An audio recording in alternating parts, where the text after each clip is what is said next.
Hello, beautiful people on the internet. It's me, Gratify What Ifs, and I'm here to tell you what if Deku Had Crystal's powers, part 14. Yup, I'm back again, guys. So last I left off, Izumi Midoriya and Katsuki Bakugo had just managed to pass their entrance exam, but barely do. Because the first plan, it succeeded, but then it turns out it failed. The second plan, which was plan B, also failed. But the thing that ended it all today was an absolute bluff from Izumi that he just left him in a death case. And although All Might thought that she was joking, he didn't want to risk it at all because he saw the likes of Todoroki just break people's bones from frostbite. So he didn't want to risk it, but later on, they saw that it was totally safe and All Might broke himself out. But sadly though, he still had to revert to his Small Might form. Luckily, no one was there apart from the teachers. Now, a few weeks had passed, summer had started, and the gang was in the bus heading to the forest camp. Izumi was chilling on her seat in the back until one of her friends, I'm not even sure if I've clearly stated this, but one of her best friends is Uraraka. Not love interest. I repeat, for the last time, for the love of God, for all you toxic anime My Hero Academia people, I mean, I love you guys, but if you're one of those toxic people or anything like that, no, best friends. Just to double clarify, best friends. Now that I've gotten that explanation out of the way, Uraraka went to go sit beside Izumi, and Izumi just opened her eyes to see her, and then closed her eyes again, saying, "What do you want?" "Oh, nothing, I just thought that you needed a friend." So, that's final exam. So, the exams. Pretty difficult, I could imagine. You have no idea. He's not the he's not the symbol of peace for nothing. I really thought that bluff wouldn't work. So you really were bluffing? Of course, I couldn't freeze people inside out. It was just a joke. If he knew, well, he couldn't knew that now, could he? Hey, pretty dangerous individual, Izumi. Yeah, well, you gotta be like that if you're gonna face dangerous individuals, such as villains, am I right? Now, she's just starting to think about exactly what happened a week before, the exams that made her say that. As they were getting prepared for the forest camp, they all went to the mall to gather their things. Bakugo was just running in. Everyone was running in. Uraraka followed Midoriya. And then they started talking and then started shopping for clothes and then doing girl things and getting supplies. Uraraka said that, "Hold on, I need to go get something. I'll be right back." And Izumi was down at the water fountain, just chilling until Shigaraki came with his hoodie and then just started to talk to Izumi coldly. My, aren't you that girl from the sports festival? I'm a huge fan." "Oh, well, yeah, I am. Thank you. Thanks for the comments." "No problem. You see, I have a few questions."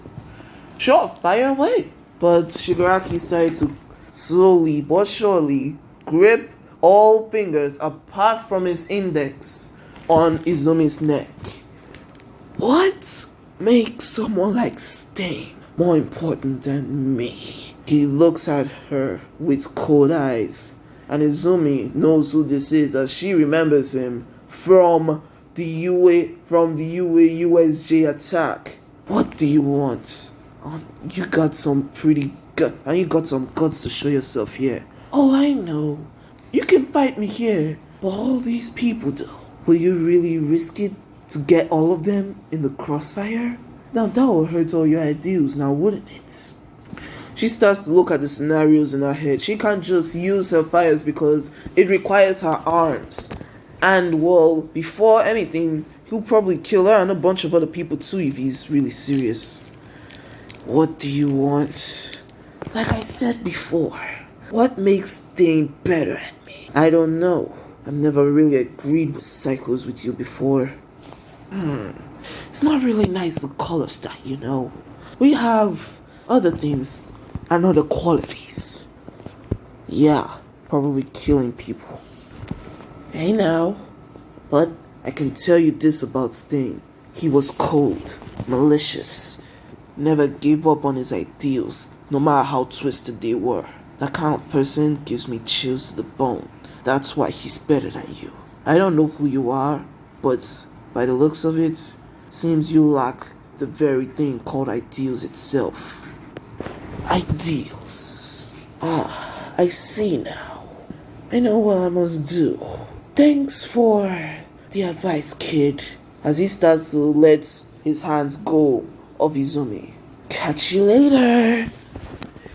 He gets up from the water fountain, and begins to leave. And Izumi is just forced to watch as he leaves because she can't do anything, clenching her fist in her knees. As Shigaraki disappeared from her view, Uraraka came back saying, "Okay, I got the bug zapper. I said zapper, I wanted to say spray. Sorry. I got the bug spray. Why are you sweating?" She looks at her and then, she just smiles, not wanting to worry her. "Oh, it's nothing, but I need to do something." "What is it?" "I think we may have just seen a villain." "What?" "Like I said, no worries. I think he's gone now, but just in case, we don't want to worry anyone." She calls them, and as they came to investigate, Shigaraki had already disappeared. Izumi was like, in her mind, damn it. But the heroes that were there just started to compliment her, saying, "Well, it was thanks to your cool head. If not, a lot of people could have died today. But he still got away."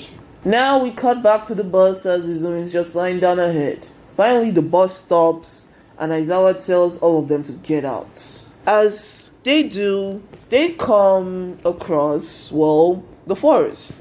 They see themselves on the side of the road overlooking the forest, saying that it's huge. "Why are we here?" "That's a good question," a female voice asks from somewhere. Everyone looks around saying, "Huh?" Then the wild pussycats jump out of the bush right next to them. Mandalay, Pixie Bob, what's her last name? Ragdoll? Yeah, that's her name, Ragdoll. "Hello everyone, what the wild pussycats?" As everyone was like, "Who?"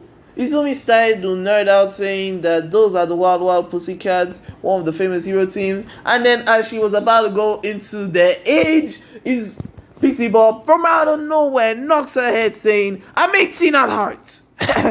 Now, she starts to explain about what they gotta do and why they're here at the forest camp. Wait, what?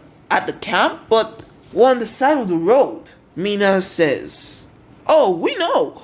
Mandalay replies, "Why do I have a bad feeling about this?" Sato says, "Everybody back to the truck." Sarah shouts to all of them, but before they could, Pixie Bob uses her quirk to create a landslide? Yeah, a landslide to let all of them fall down. The only people that were safe was Izumi, who created a platform, Bakugo, who had another platform, Todoroki, Uraraka, and Mina lastly. "Huh? Thanks for the save." Mina gives her a thumbs up. "What the hell was that, lady?" Bakugo starts to shout at Pixie Bob. "You have nice reflexes, but sadly, you gotta drop them." "Huh? You'll fail if you don't." Izumi starts to look at all of them, Mina, Uraraka, Todoroki, and Bakugo, with a sad face saying, "I'm sorry." "Don't you dare!" As he completes his sentence, because Izumi just waves her hand, and then the platforms of ice underneath them just disappear, and Izumi's own also disappear as she falls. All of them start to look at Izumi saying, "Oh sure, you could save them, but not us." "Sorry about that. I could really create 5 at a time for other people so fast like that." "Well, at least he didn't drop you." Todoroki starts to dust himself up saying that. Hey, at least I gave you time to assess the situation. Now, let's get out of here. This place gives me the creeps." Izumi says that she begins to walk, but then comes face to face with a rock monster. Huh? As the rock monster comes down to try and attack her, she dodges out of the way and then freezes in place. What the heck is this thing? She starts to look at it, and all class 1A students were just shocked that she just easily dispatched that monster despite looking so wasted, because for some reason she just feels wasted today. I don't know how to explain except she got the blues, guys. What everyone is just was surprised at not only Izumi's reflexes but also the monster. And Mineta, that boy ran into the forest quick to take a leak, and he took a leak and everyone was like, disgusting, man, we're in the middle of the forest, I don't care. As he finishes himself off, everyone starts to do it their way, but 1 hour early, because my guys, they have Inhumans there. You got Uraraka with gravity control. You got Kaminari with straight up electricity, but sadly though, he still has to use indiscriminate shock, because like I said, the electricity goes to everywhere slowly, but only with those with the most metal. He can't stop the electricity, but it's like an electrical current. As he shoots it out, it will go to somebody with the most metal, and then attack it from there, and then to there, and then to there, to there, to there, and it will snake until he hits other people that have any kind of metal with them. Anybody that doesn't have metal, the lightning just ignores them. And well, people still do have medals because, well, they still got belts, don't they? Yep. So he couldn't really use it on the monsters, but he still uses his indiscriminate shock. Everyone still uses their other quirks, which is already OP. Plus you have Dante Perez, who was just burning them.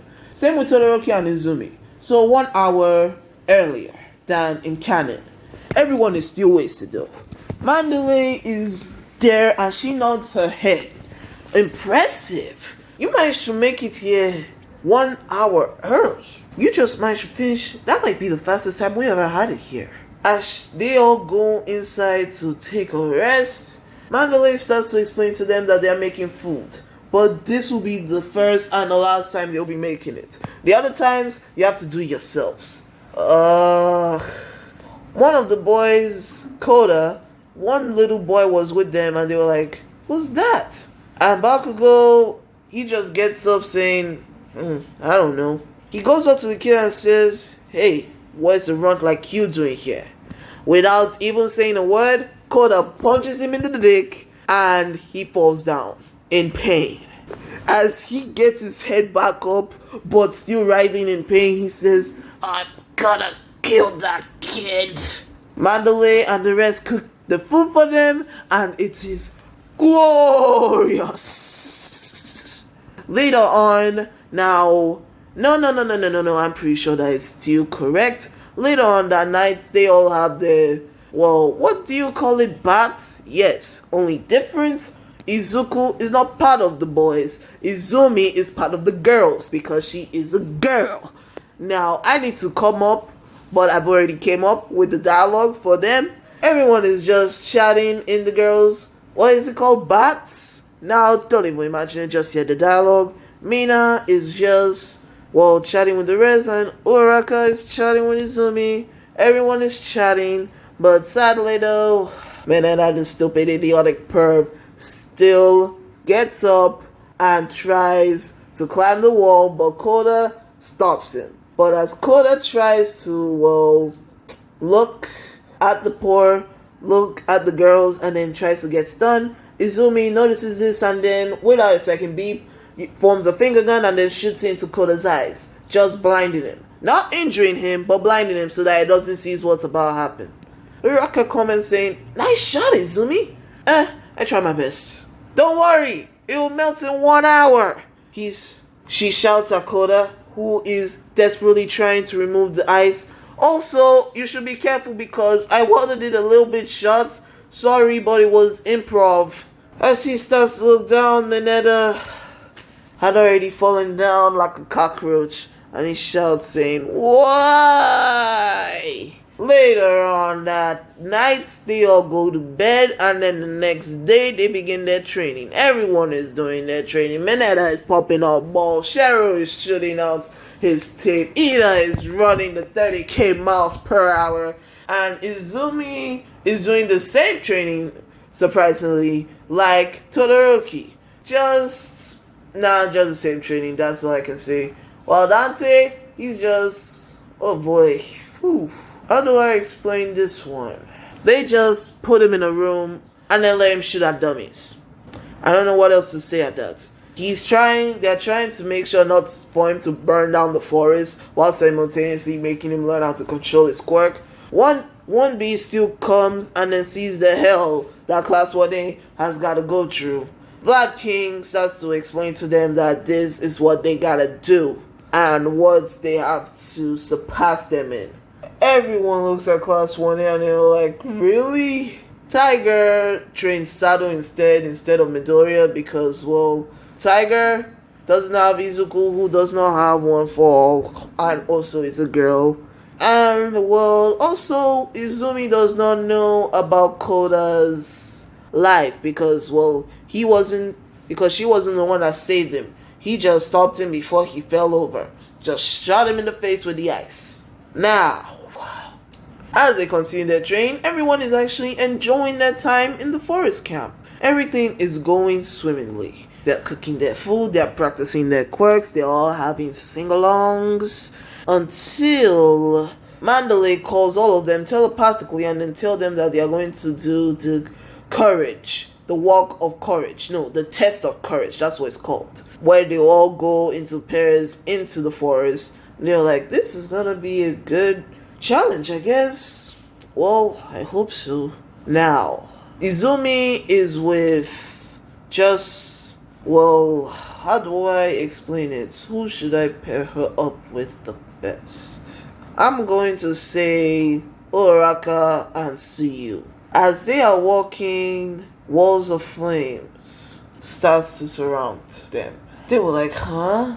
But as they were going on to go to the teachers and ask what's going on, they start to hear fighting and explosions. Uraraka was like, what's going on? I don't know, but something's off. Something's definitely wrong here. Izumi replies, Ribbit, we got head back to Mandalay. Suyu replies as well, sorry for the shortcuts. Oh, but you won't be going anywhere. What is it called again? God. A scarce but feminine voice calls from the shadows. Who's there? Oh, nothing. Oh, nobody special. As Toga comes from the shadows. But you girls look like you got a lot of blood. You don't mind if I take some? It's obvious that you have a lot in bundle. Yeah, no, stay away from us, you creep. As Izumi creates an ice barrier to stop Toga, but she's so fast, so quick, she dodges it and then throws a needle. But using her ice as well, she blocks the needle and then creates an ice shield, pushes it, and it hits Toga straight on into the chest. Run! Can't agree with you there, but Uraraka raises her hand, and as Toga tries to come after them again, she is pushed into the wall. Gravity control. What the? Okay, now we can go. Are you sure she'll hold? Trust me, she'll hold. As they start to run deep into the forest. Well, that didn't go well as planned. Oh well, I'll just try again later. As they start to run towards Mandalay. Mandalay starts to fight along with Zaiwa as they are fighting, what's his name? Spinner and that Magnitude. I cannot remember the Magnitude's name. Asui, Uraraka, and Izumi came in, saw them, and then started to help them in the fight. Mandalay was there saying, Mandalay was like, do you know what's going on? Where's the other students? We don't know, but I think you can. And she starts to give out the plan saying that we gotta tell those people that they can use their quirks because I can't just use mine on someone that wanted to kill us. Oh no. What? Koda, the boy? He's probably up that mountain range. I gotta make sure he's safe, but okay, don't worry. I'll go there and check. As Mandalay starts to say thank you, she puts her hand to her templates telling all the UA students that they can use their quirks. And Izumi, she starts to run off, creating platforms to set herself into the air. And as she looks at the mountain range, she sees someone stalking up on Koda, who seems to be crying. She creates more platforms, but it's starting to tire her out. So she was able to have enough energy to get onto the mountainside. Koda looks at her saying, "What are you doing here?" "Oh, I just thought that I was going to be the kid." "Oh well, I can still kill both of you. Who are you? Izumi asks. Me? Oh, I'm just no one. Except the person that is just going to kill you. Not if I have anything to say about it. As Muscular removes his cloak, revealing himself and creating muscle fibers as armor. You're going to regret coming here. That I promise. That's where I'm going to leave it off, guys. I hope that you enjoyed this video. And if you do, please do me a favor. Hit that like button, hit that subscribe button, hit that notification bell, and comment down below any kind of what if ideas that you want me to do in the near future. This is Gratified What Ifs, signing off.